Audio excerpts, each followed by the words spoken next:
पिछले लोकसभा चुनाव जो 2024 का संपन्न हुआ था, तो इस लोकसभा चुनाव में भारतीय जनता पार्टी का एक नारा बहुत प्रसिद्ध हुआ था और कहीं न कहीं हमने आपने और सारे तमाम लोगों ने सुना होगा कि बटोगे तो कटोगे। और ये नारा खास करके था जो है हिंदू धर्म के लिए, सारे हिंदुओं के लिए, कि जातियों में आप लोग ना बटे और एकजुट हो और धर्म के आधार पर आप भारतीय जनता पार्टी को वोट देवें।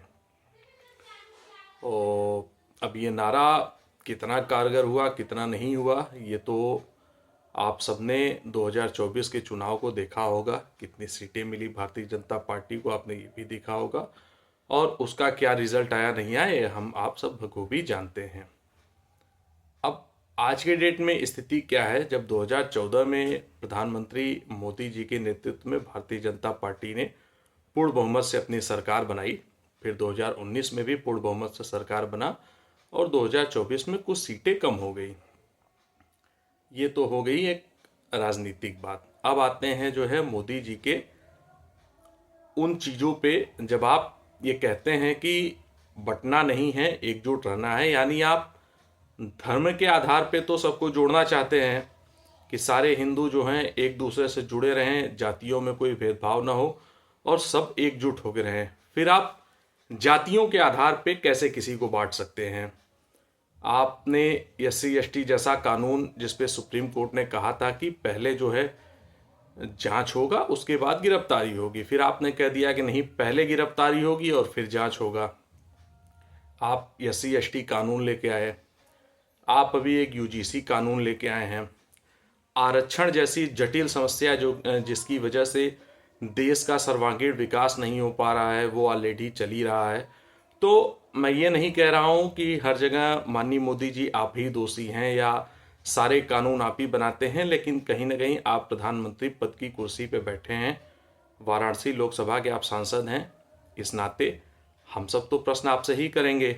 भाई, अगर सामान्य जाति में जितने भी लोग आते हैं, ऐसा तो है नहीं कि वो पाकिस्तान से या बांग्लादेश से या किसी और देश से आकर के यहाँ बसे हुए हैं, वो भी तो इस देश के नागरिक ही हैं।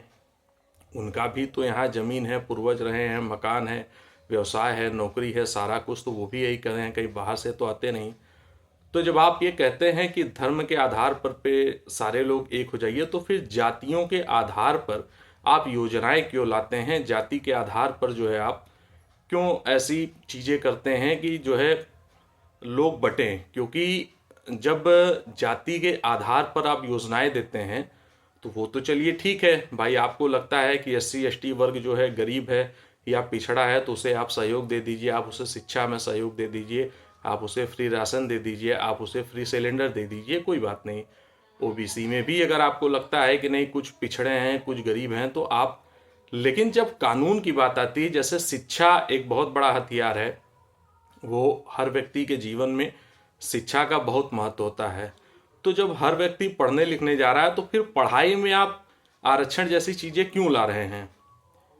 ऐसा तो है नहीं कि हम कोई विशेष बुद्धि लेकर के इस दुनिया में आए हैं और OBC या SC/ST वर्ग के व्यक्ति के पास बुद्धि की कमी है। आप उनको फ्री, मतलब शुल्क ही 0 कर दीजिए, 1 रुपया उनको न देना हो, वो फ्री में जाके पढ़ें। उनके लिए आप फ्री स्कूल खोल दीजिए, फ्री कोचिंग खोल दीजिए, डेस्क दे दीजिए, तमाम चीज़ें दे दीजिए। लेकिन जब एग्ज़ाम देने की बारी आती है तो उसमें कोई ऐसी प्रकार की चीज़ें न करें। हमें भी तकलीफ़ होती है, हम भी इस देश के नागरिक हैं, हमें आप जो है हमेशा क्यों परेशान कर रहे हैं? हमारे लिए भी कुछ सोचिए मोदी जी। हमारा हाथ जोड़ के, अगर आप जिस दिन जातियों के आधार पर योजनाएं लाना बंद कर देंगे, अपने आप लोग एकजुट हो जाएंगे। और जब तक आप जाति के आधार पर योजनाएं लाते रहेंगे, आप कितना भी कह लें, कितना भी कोशिश कर लें, आपस में लोगों के बीच में विरोध रहेगा ही, आपस में मतभेद रहेगा ही, और कोई जुड़ नहीं सकता है, न जुड़ा है, न कभी जुड़ पाएगा। धन्यवाद, नमस्कार।